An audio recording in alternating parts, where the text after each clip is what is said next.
Hi all, as founder members of the MLS, the New York Red Bulls are one of the most iconic clubs in the league. They've had arguably one of the world's best players in Thierry Henry, and despite being underachievers in the last few years, remain one of the biggest clubs in the East or West conferences. So today I caught up with Mark Fishkin of the Seeing Red podcast. Check it out. So welcome back, guys. As I promised, I am here with Mark Fishkin of the Seeing Red podcast. Mark, how are you? I'm great. Thank you so much for reaching out. I'm really excited to talk. Me too. And if anybody hasn't heard the Seeing Red podcast, I'll be getting a lot of views from, hopefully from Red Bulls fans, but also fans from other teams. Do give it a listen because it's a fascinating insight into the world there. You get a lot of feedback from listeners as well, sort of writing in with their opinions. And as you will hear, Mark is just brilliant to listen to. His voice is awesome. Very kind. Thanks. Fantastic. So could you give us a little bit about how you got started in MLS? I assume it's New York because that's where you're from, but give us a bit of a origin story for you. Sure. So I grew up in suburban New York City and have lived in and around the city my entire life. As a kid, I watched the old school NASL New York Cosmos with Pelé and Beckenbauer and that whole team. And that league went away in the mid-'80s, and for about a decade, we had literally no top-flight professional football in the United States. Then we had the World Cup in '94, which was a seminal event, incredible event, and followed that by the launch of Major League Soccer in 1996. And as a charter season ticket holder, I'm about to be a 28-year season ticket holder of the team. Wow. Followed the team from Giant Stadium, which was the premier American football stadium in New York, to Red Bull Arena, which opened in 2010. And in the same year, a bunch of my mates decided, podcasting was just getting up and going, and we needed to create something for hardcore Red Bulls fans to have in between the games, because the mainstream media in the United States and in the New York area really was kind of stretched. We have so many teams in the market and so many sports. So we started Seeing Red and in the maybe not a blink of an eye, but in some time later, it's now the end of 2022. We've been doing the show for 13 seasons, and we will be back for season 14. That's fantastic. So you got a real provenance there as well. I mean, I was going to come on to the sort of Red Bull thing and whether that's a stigma or an advantage, but maybe we'll do that now, because you've got such a storied history with obviously Cosmos and then MetroStars. Was that the later iteration as well? So do you think it's a bit of a complex question to put simply, but are you pleased you've got the Red Bull badge on there and pleased to be part of that family on an international basis, or do you wish it was more community sort of MetroStars based? Well, listen, the MetroStars never covered themselves in glory from 1996 to 2005 when Metro Media and then AEG owned the team. They certainly had big stars come in and play for this team, whether it was Lothar Matthäus, whether it was Yuri Djorkaeff, and that decade was really just marked with kind of mediocre fun, but mediocre performances. Being the only North American football team that is actually named for a consumer product is an albatross that this team wears around its neck. And a lot of fans of the team left in 2006 when Red Bull GmbH bought the team, as global Red Bull Soccer kind of put their network of clubs together. The notion at one point was that New York had to be a glitzy, high-spending team, and Thierry Henry and Rafa Marquez and Tim Cahill were a big part of that. And then I think the team realized that MLS's single entity structure meant that Red Bull didn't really have to spend for those big names to create a winning identity. And so current Red Bull fans, I think, are torn between wanting some big names to draw crowds to the arena. I think there's pride in being right now the youngest and least expensive team in the league, kind of a Moneyball sort of a situation. What Red Bull fans really just want after 27 years is to win the last game of the season, which is MLS Cup, which the team has not been able to do for the life of the club as MetroStars or Red Bulls. They've only made one Cup final. They've made the postseason playoffs 23 times in 27 years. And so when you think about the odds of not winning 2 or 3 playoff games 23 times and getting to one final, I think a lot of fans are they're a little disaffected right now. But there are some fans that want the team to sell, that want Red Bull to sell to a local owner that is willing to kind of spend a lot of money and make it a sexy team. The interesting thing is their academy has produced a lot of really strong players. Tyler Adams, I think, being the prime example of that. Matt Miazga, who had a limited European career before coming back to the States. And so they do produce local talent, and they do draw from their local academy to produce pros. It's a complicated question, Tom. It's ask 10 different people, you're going to get 10 different answers.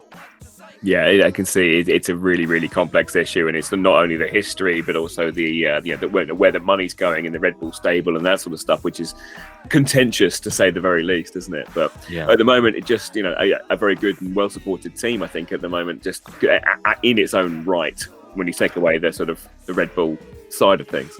I mean, to say it's well supported, I think kind of hides a little bit of the last few years of what's happened. Yeah. Obviously, COVID had a tremendous negative effect on everybody all over the place. The team has made the postseason playoffs for the last 13 seasons, which is a feat that only one other team in league history has done. And for your listeners that may not know, it used to be the top 4 teams in each conference, and then it was the top 5 and top 6. And now, as the league has grown to 28, soon to be 29 teams, it's the top 7 teams in each conference at the end of the regular season qualify for the playoffs. The team has really pushed down on this notion of young and inexpensive over the last number of years.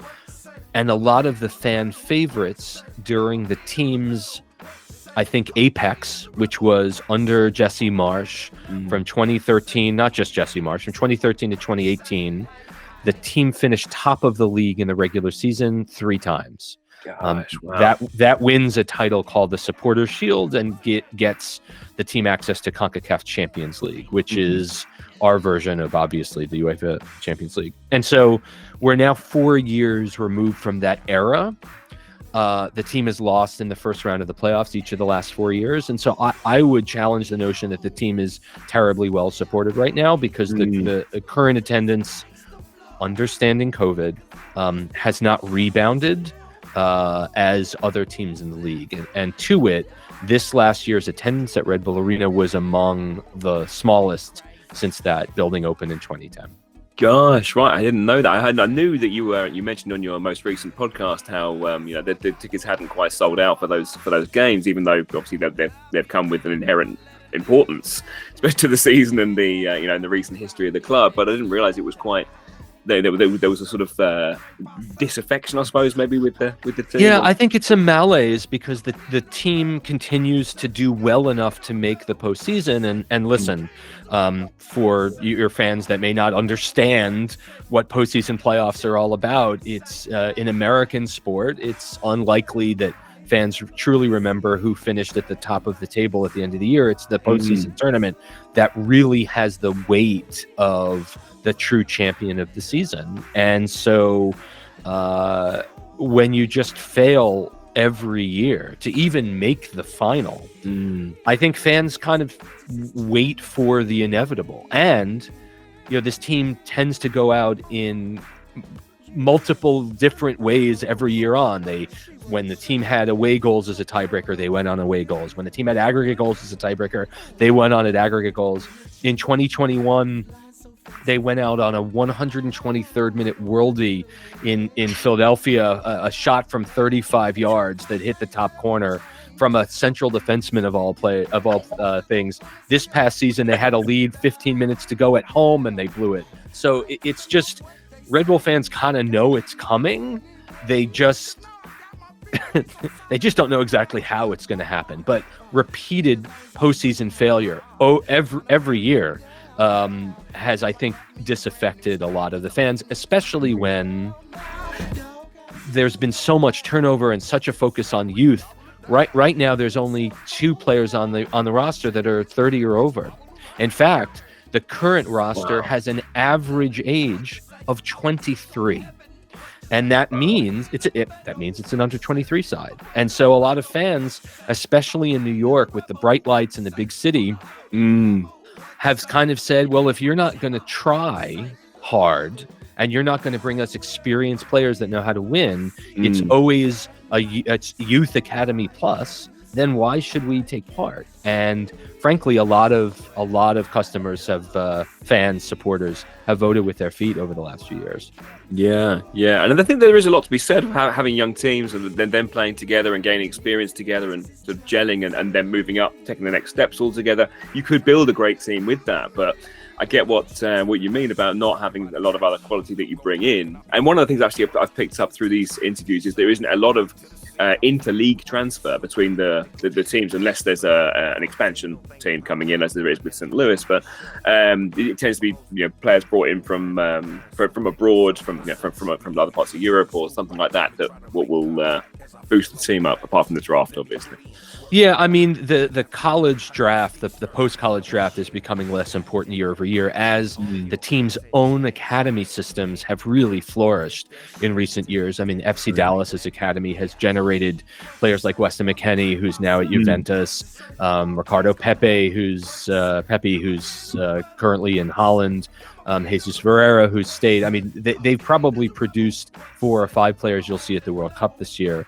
It hasn't translated into a championship for Dallas, but I mean, intra-league player movement is not something that happens a lot because we don't have that kind of natural bands of quality sides like we do in the English Premier League, right? We don't have a top 6 and those players loaning their unused players down the table to players who are in a relegation scrap. We don't have relegation, and so you don't see a lot of that. You will see trades from time to time for sure. There is limited free agency, which a player's contract is up. They have the ability after a certain number of years in service in the league to kind of go to any team that wants to offer them a contract which is new and growing in the league and more aligned to American sports. But you don't have a lot of that. And let's face it, there's a world of football players, a lot of Latin American influence for sure, a lot of Argentina, a lot of Brazil. The Red Bulls have the Venezuelan Player of the Year in Christian Cáceres Jr. And so and from countries around CONCACAF, a lot of Caribbean players. Andre Blake, the goalkeeper of the year from Philadelphia, who's about to play in a final, is the Jamaican national team keeper. And so I think that all of CONCACAF nations have really been lifted by a strong Major League Soccer, because I think more than the Mexican League, which I think focuses more so on Mexican players, MLS is truly an international melting pot, similar to how the United States is. Absolutely, yeah. There's a wonderful confluence between those two there. It's fantastic. I think just going back to your current season and the current team, there's a lot of parallels between your team and mine, actually, with Leeds United, not just because of the American influence, which obviously we've got a lot of at the moment, but it's a young team, relatively inexperienced, in a lot of spaces, create a lot of chances, but don't have a reliable goal scorer in that respect, and tends to perennially underachieve what we should be, the level that we should be at. So I can feel your pain at the moment. Do you think that the striker problem might be solved in regards to next season? Is there a sort of scouting network that you think might produce the goods. Yeah, I mean, listen, every team is looking for that number 9 that's going to put the ball in 20 times a year. If we all had that, everything would be great. New York struggled mightily this year at the forward spot. Patrick Klimala, a 24-year-old Polish striker that came off the rolls at Celtic, lost his starting spot. He scored 5 times in 34 games. Not good enough. Lewis Morgan, a Scot, led the league with 14 goals, an absolutely phenomenal acquisition. Actually, one of those interleague acquisitions from Miami this past year. Really phenomenal. He's a great young player. He's a terrific interview. Has dreams of returning to the Scottish national team, and honestly, he should get a look because I honestly believe that MLS is a better league than the Scottish league, and that may be controversial, but top to bottom, I think MLS teams could absolutely contend for the Scottish Premiership without a doubt. The good thing is that Jochen Schneider, who is a Red Bull global football veteran, who's now our head of sport, clearly in the season-ending press conference made it very clear that they're on the lookout for a striker. And when you think about where New York finished on the Eastern table, which was 4th this season, you add 10 more goals to this team and they're contending for the top spot. Austrian coach Gerhard Struber's system really did not put a premium per se on forward scoring, but rather forwards pulling defenders away from the next line of attack so that the midfielders could be the ones taking shots from just outside the box or just inside the box. And sadly, I mean, that's one way to do it, I guess. But when you don't need your forwards to score and they don't score, your success is limited, frankly. Yeah, absolutely. And then just taking things back a little bit, it's in contrast to some of the wonderful players you've had over the years. You mentioned Thierry Henry in that earlier, which is one of the finest players to ever play the sport. I mean, it must have been a real treat having someone like that around. It was a tremendous treat, and it really marked like I said, the rise to an elite MLS side, which the Red Bulls were for most of the last decade. Of course, it corresponded to the opening of the arena, and Red Bull really understood the need. It's not just about building a 25,000 seat palace to watch the game on a public transportation line from New York City in close in urban New Jersey. But also you need to have the star power. And, Henry is such an interesting guy. And he'll tell you that for sure. He has a very healthy ego, but when you've won what he's won, you kind of just go, yeah, man. I mean, he's an all-time world icon. Yeah. He brought a level of professionalism to the team and the league. This was pre-Beckham, right? I think the league really wanted him to do a little bit more selling of the league, if you will. Yeah. I will famously tell you a story of Henry, new to the team and new to New York, appearing on a kind of a local television morning show, and with anchors that didn't really know who he was. Not like general anchors, not sports anchors, like, here's Thierry Henry for the New York Red Bulls. So do you think that New York will win the World Cup this year? Listen. And he was at once, I think, bemused, and on the other hand was like, where am I? Like, just the lack of awareness. I'm sure the anchor didn't know. I'm sure the producer had no idea really who Henry was. Yeah. And so he very quickly, in an Henry way, said, I'm just going to do this the way I'm going to do it. Like, you're paying me multiple millions of dollars. He famously had a wonderful apartment in Soho with like an 800-gallon fish tank. And he really, I think, helped grow up that generation of Red Bull fans, Red Bull players and Red Bull fans into what it really was. I'll also tell you there was a national television game at DC United, which for many years was the Red Bull's top rival, and he scored a brace and the crowd was booing him, and he famously kind of went, "Yes, more, boo, boo, boo me again," right? Because he understood that the league needed villains and heroes, storylines that the media could talk about, to make it more of an interesting league. And the league is missing players like him. I mean, New York is definitely missing players like him because, as I said, largely the team is, and I mean no disrespect to the team at all, they're relatively anonymous from an international standpoint, right? And so that kind of attention that Henry brought was really valuable. To wit, though, plenty of Arsenal fans in New York City, no idea he was here because they weren't looking for it. And they thumb their nose at the league. And that kind of, I'm sure you've heard the term Euro snob where you are, but for a lot of American soccer fans, and I've been saying this for a long time, they'd rather be sitting on a bar stool or now in their living rooms at 8 a.m. than sitting in a crowded stadium at 8 p.m. because they believe that, they'll watch Arsenal and they'll watch Port Vale, but they can't be bothered, even though they may have been living in this country for 30 years, or they have an affectation against really truly supporting their local, and the league suffers by it. So, especially in New York.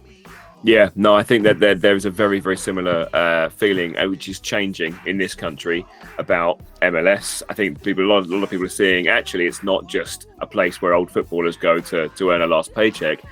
Looking at this, and when they actually look at the quality, look at the games, it's a fantastic thing to watch. And it's a competitive league. It's much more unpredictable than our league here. So in entertainment terms, if your team starts the season, you might be on the road to the MLS Cup. You just might, because you don't know anyone who you're going to be, who you're not going to be, and where you're going to end up in the table. So that you've always got, and even if you finish, 6th, 7th in the league, you still might win the MLS Cup. It's a brilliant sort of spectacle from that point of view.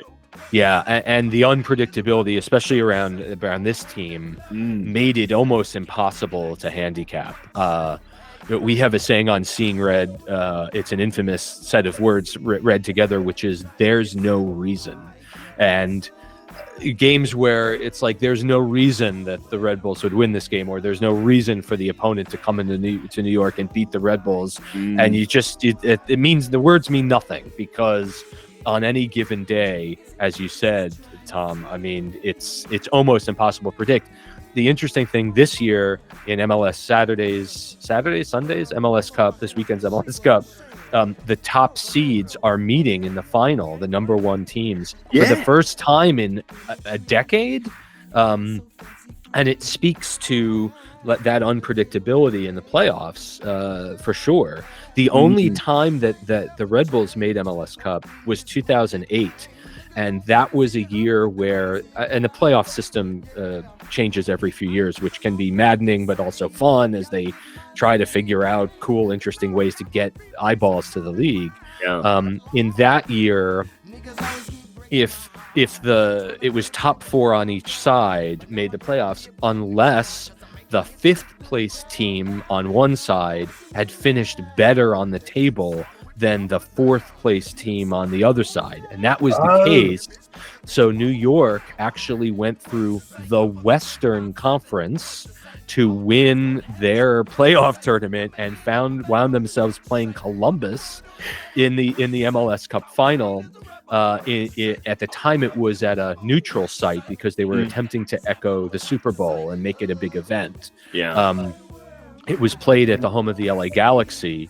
The Red Bulls tied the game at 1 early in the second half, and Red Bull fans, I was among 500 Red Bull fans that made the trip out. I think we had 90 seconds to celebrate before Columbus swept down the field, scored the game winner, and then added another late in the game. That was as close as we've come as a 53rd minute tie in the final game. But yeah, it's wacky. It's and that's really what makes it interesting.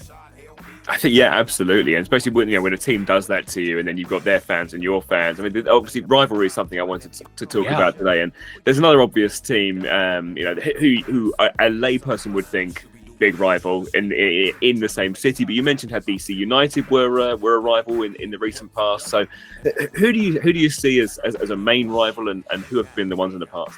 Right. Well, DC United and New York, starting in '96 in the first season, that was a time when there were only 10 teams in the league, and so you played your division, your conference rivals 4 times during the season because they had to make a season. Otherwise, you're playing 18 games and then you're done, and that's not enough. So the '96 playoffs were incredibly contentious between the two teams.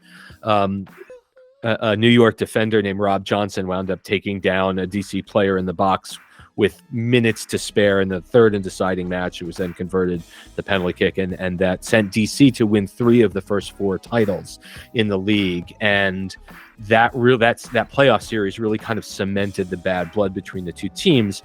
They're not always good at the same time. They're not always bad at the same time. But those games for OG fans that have hair like this, an understanding of what that rivalry used to be. In 2015, the league decided that the New York market was big enough for 2 teams, and NYCFC was born, owned by City Football Group, which I know your watchers, viewers know.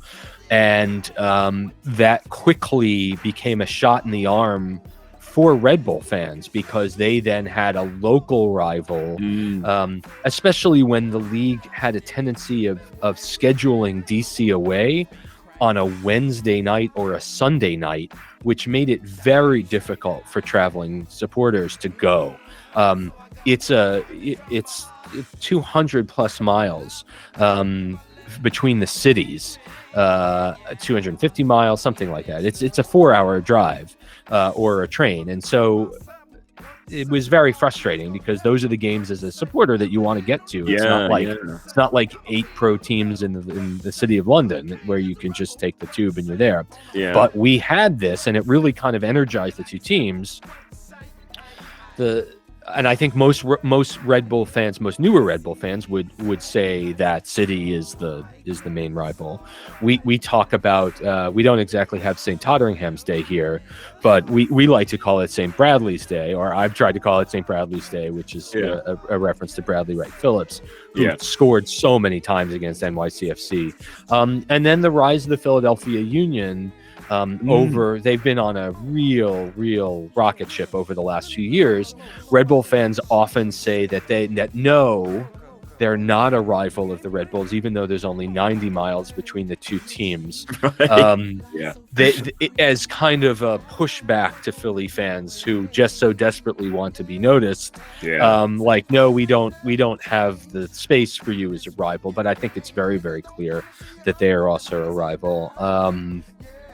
New England is an original team, but that always plays New York tough, and they've battled in the playoffs many times, but it somehow doesn't have the same sauce as DC or City right now. Yeah, no, that's funny how some of them stick and some of them don't. This even though you can have the same sort of experience, it's just ones that you will always have there. For sure. So when you're in the stadium, obviously you've got a fantastic stadium there, which is obviously less full than it should be at the moment. But when you get in there and you're having the match day experience, so you're getting something to eat and you have a few beers or whatever there. What's that experience though? What the atmosphere is it an electric atmosphere? Obviously, at the moment, so notice that it might not be as good. But do you have regular chants and songs for players and teams? Sure, absolutely. I mean, so there are 3 current supporters groups that are all packed into the south end of the stadium, which is together known as South Ward, which is a nod to the neighborhoods in Newark, which is right across the Passaic River from Harrison, where the stadium sits. Each of them, there are plenty of songs they sing together. There are songs they sing apart. The Empire Supporters Club, which is directly behind the goal in Section 101, has been there since really before the team started. It was started by a number of fans who supported the second division team, the New York Centaurs, which existed in 1985 before MLS began. They're actually the oldest supporters club in MLS, and they have a song that says, as long as we're breathing, we'll sing for the Metro, whether we're winning or whether we're losing. We're always behind you. On that you can count on. Dale me. And so it's a really nice blending of English and Spanish, with nod to not only the barras of South America, but also to the makeup of the fan base of this team. A lot of everybody. It really is a really big mix. The Viking Army has been around since the stadium started in 22. Viking, at the time, Hans Bakke, who is a Norwegian, was the coach of the team, and so they kind of said we're Hans Bakke's Viking Army. They are, and it's a party there every single time. Then there's a club that's Torcida 96, which is a rebirth of another club that was banned by the team from doing some not great things, but they're a small group, more of an Eastern European kind of ultra left wing, stick it to the man kind of a group. Their passion is unrivaled.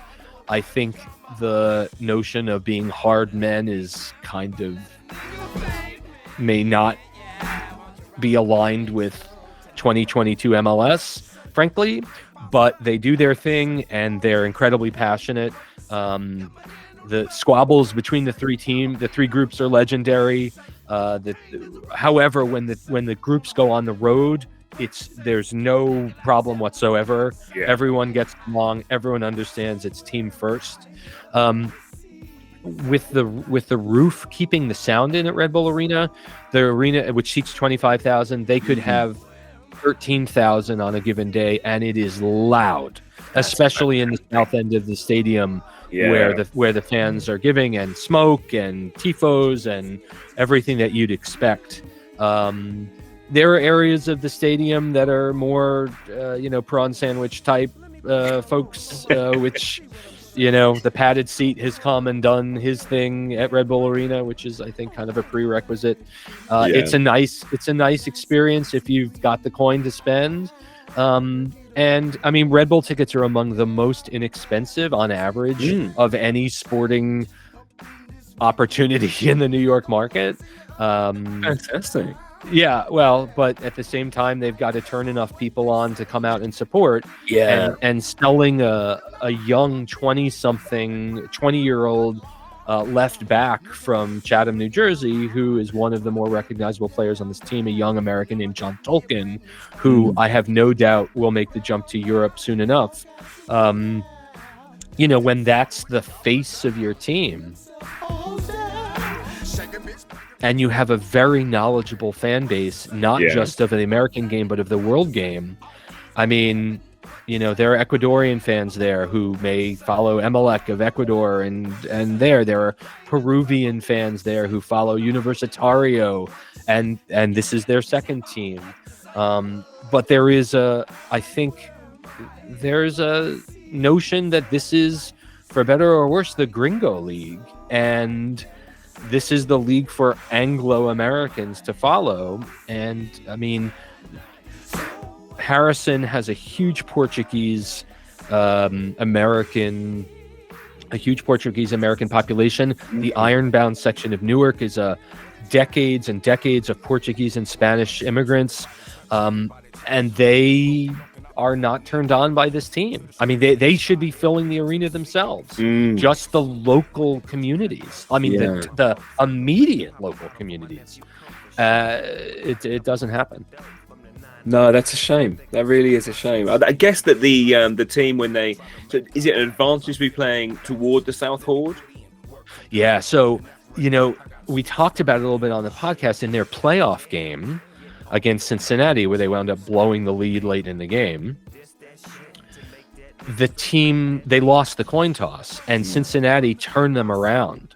So they were playing into the north end of the stadium in the second half. And I have to go back. I don't know who keeps those stats, but I would imagine New York has a much tougher record at home when they don't play into the supporters. And I will add that up until this year, where their home form was really ragged, since the arena opened, no team had a better home record in the league than the Red Bulls, by far. It was the best home field advantage in the league. Wow, that's seriously something, isn't it?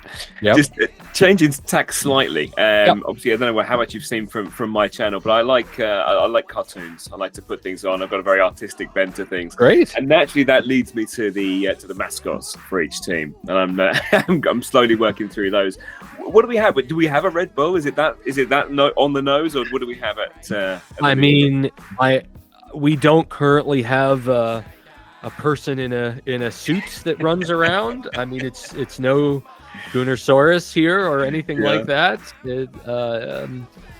Back in the days of the MetroStars, they had a dog that was a Metro dog. I'll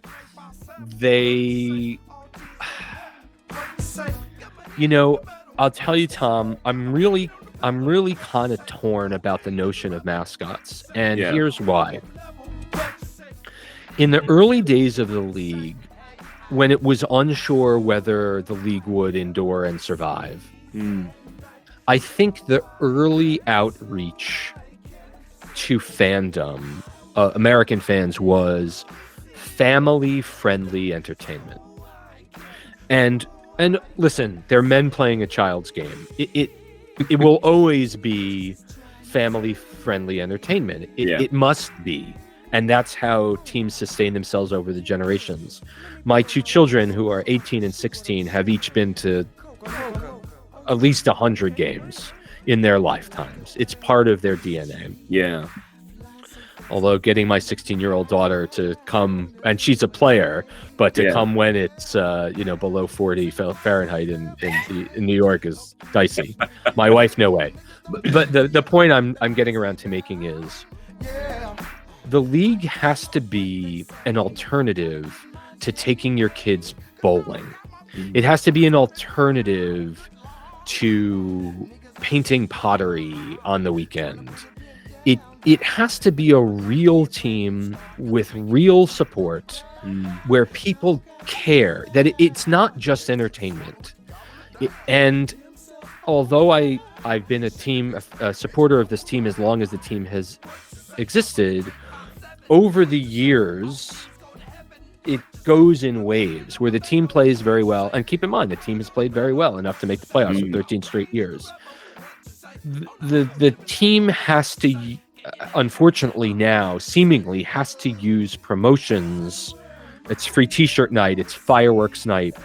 Yeah. It's Star Wars night, where they give away a bobblehead of a player. Do they have bobbleheads in the UK? No, but I know. Do you know what a bobblehead is? US sort of fandom, yeah. Right, it's a small doll, and the head is kind of on a spring, and it's a caricature of the player. It's a collectible. Yeah.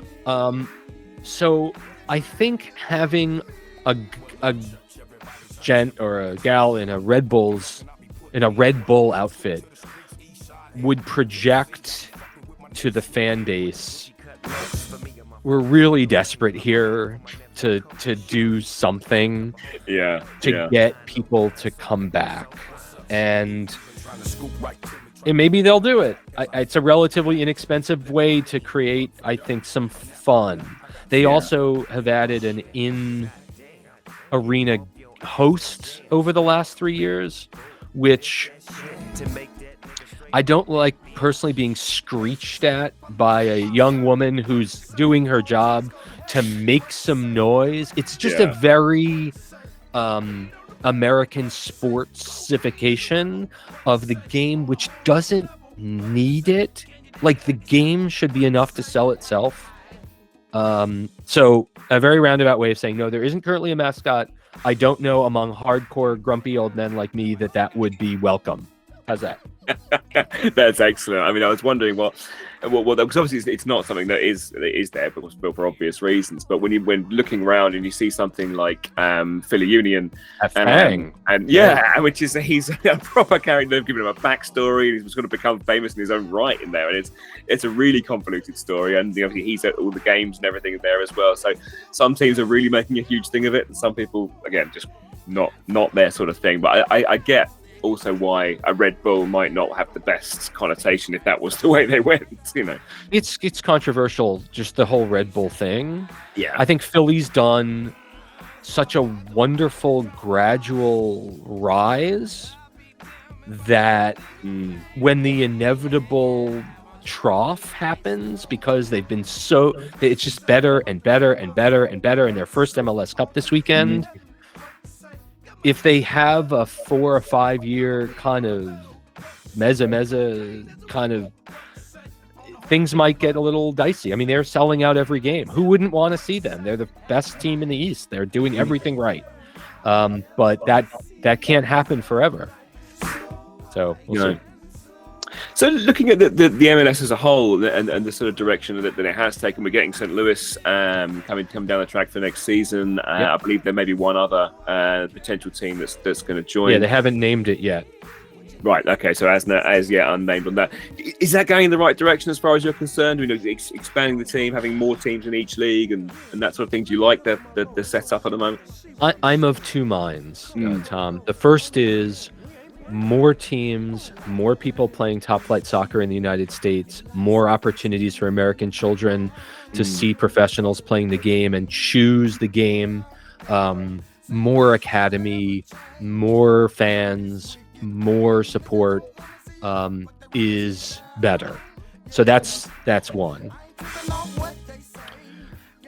The other hand is, well, it's not even enough to say, is the talent being diluted? It's not like the National Football League, American football, where we are by and large the only country, us and Canada perhaps, that play this game. And so, you worry about, there are 32 teams in the NFL. I don't think there are 32 quality quarterbacks in the league. And so you really get a sense of some dilution. There's a world of football players. And bringing a professional top flight organization to a city, especially one like St. Louis that currently only has a baseball team and a hockey team, I think will be a massive success. St. Louis is a soccer city. It's been far too long since that they haven't had. That's interesting. The other hand is just, at what point does it become less interesting? And especially for the OG team, for the 1.0 teams who generally have trouble matching the enthusiasm of the new, Austin this year. Austin FC just started last season. They made it to the Western Final. They're Austin's only professional team in any sport. Wow. It's a natural that they would be crushing it, right?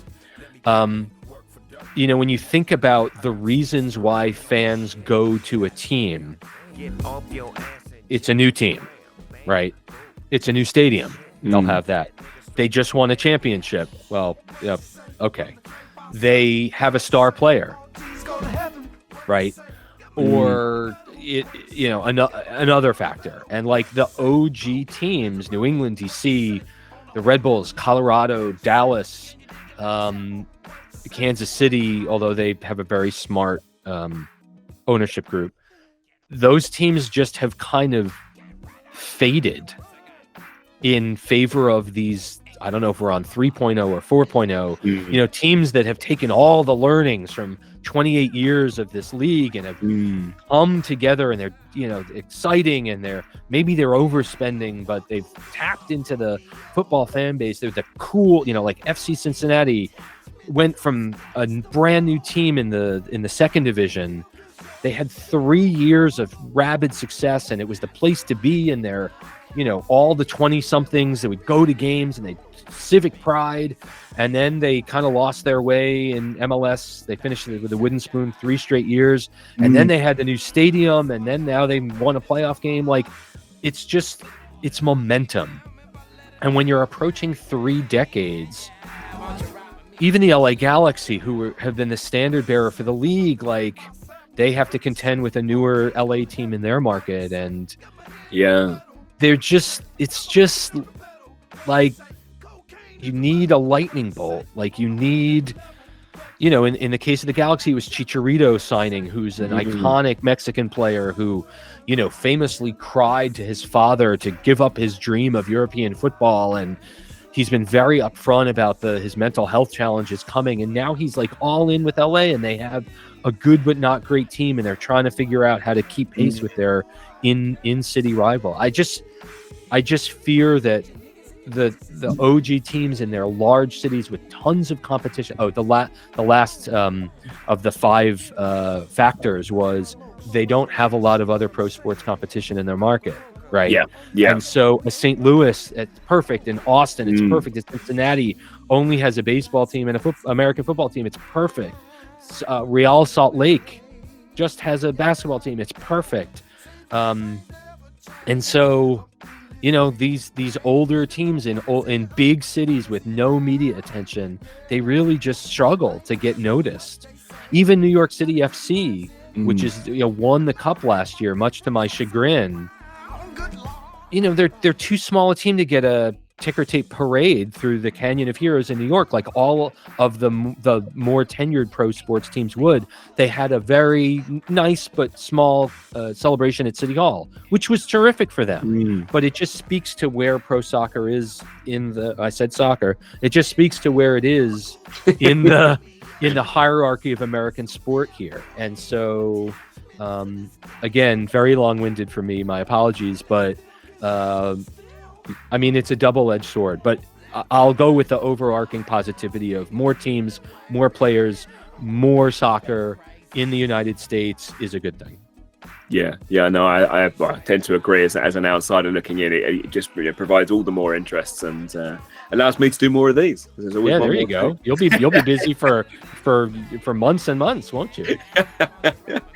Good stuff. So I don't want to take up a huge amount more of your time. I want to finish on one thing, which is really sort of hopefully close to your heart. But as a fan over all these years, through all the different sort of iterations of the team, who is the player who is most close to your heart? Doesn't have to be the best player, the one that you've had the biggest connection with, the ones that you've rooted for the most. Who do you reckon? So I'm going to say 2 players, and not only because they were tremendous players for the team, but also my good fortune is to be able to talk to these players on a regular basis. I'm going to say 3. The first is Dax McCarty, who defensive midfielder, came to the team in 2011, was here until 2016, where he was shockingly and abruptly traded by Jesse Marsh to make way for Tyler Adams in the starting lineup. Yeah, here was a guy brilliant. He's still playing in the league. He's one of the top, I think, 3 or 4 all-time appearance leaders. He's playing in Nashville now. And he was the first player to kiss the badge. And when you understand the complicated relationship between the Red Bulls, the fans, and the ownership, the fact that he, after scoring a big playoff goal against DC United, kissed the badge, kind of gave permission for fans to really say, yes, this team is named for an energy drink. Yes, we're owned by a now deceased Austrian who never came to the stadium or came once. Yes, all of the, for modern football. Yes, all of those things. But this is still a team and a fandom that it's okay to get in. So that's one.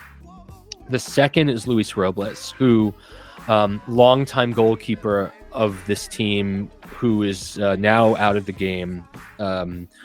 He came to the United States, played in college, then played in Germany. And he came to the United States and was so thankful to get a contract here because his wife was pregnant and he needed health insurance, and because the American health system is all kinds of messed up. And so he was about to leave the game and become a real estate broker so that he could get health insurance for his pregnant wife. All he did was come in and become the all-time goalkeeping starter in club history. He appeared in 183 straight league games, which is an all-time record. Wow. And is a wonderful human being, and he was just tremendous. And then the third, quickly, was Bradley Wright-Phillips, who came here when Henry was here, searching for an opportunity.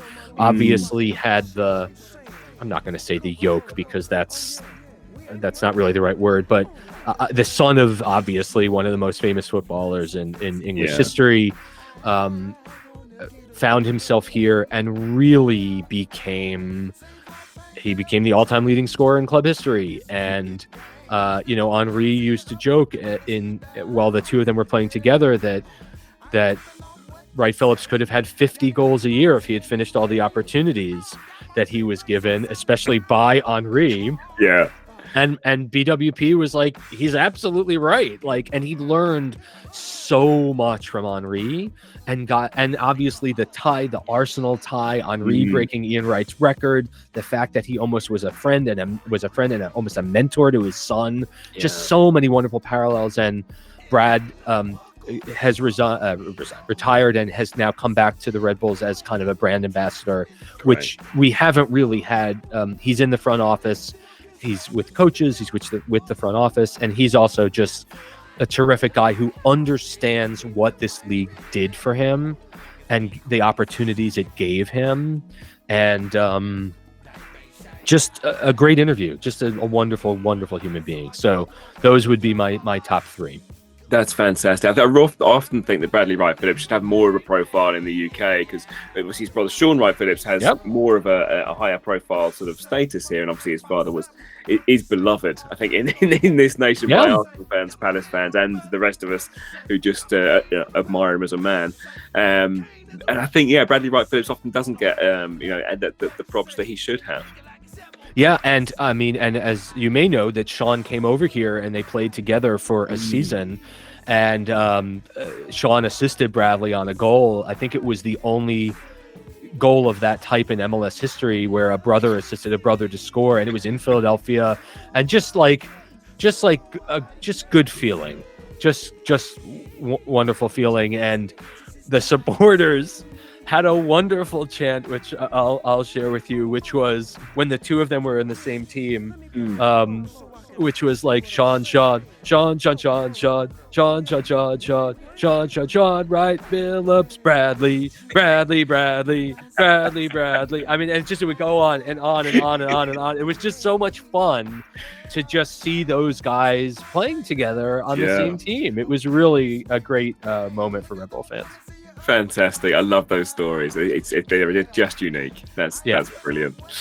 Fantastic. Mark, it's been so much fun talking to you. You've got some fantastic stories there. And I would really encourage anybody, Red Bulls fan or not, and especially neutrals, actually, as I came to your podcast, to give it a listen because it is brilliant. It's very well put together, very professional, and it's really, really entertaining. I loved hearing from the fans and hearing your thoughts as well. So, I really recommend people check it out. So where can people find you? What's Sure. What's the best place? Until Lord Elon does something terrible, you can find me something more terrible. You can find me on Twitter at Mark Fishkin. The show, the Seeing Red podcast, is at Seeing Red NY on Twitter, and can be found on all podcast platforms. There are a number of Seeing Red named podcasts out there, but if you search for Seeing Red Soccer Podcast or Seeing Red New York Podcast, you'll definitely get to us. But Tom, thank you so much for your interest in MLS.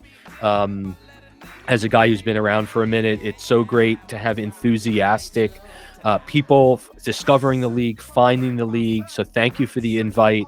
As you get through your 29 teams, let's come back and talk. And I'll ask you, what's the score on Black Friday between the U.S. and England? What's the score? Well, on Black Friday, on the World Cup coming up. Like what's going to be the sorry, I was thinking of Amazon deals or something. No.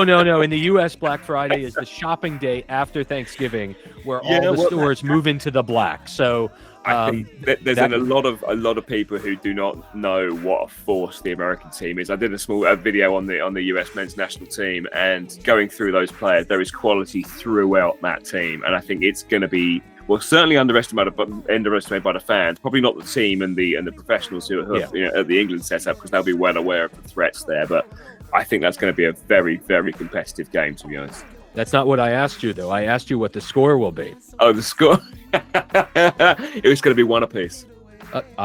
Listen, Rob Green agrees with you back from 2010. So that's awesome. Thank you so much for the invite. I appreciate it. Thank you, Mark. It's been an absolute pleasure.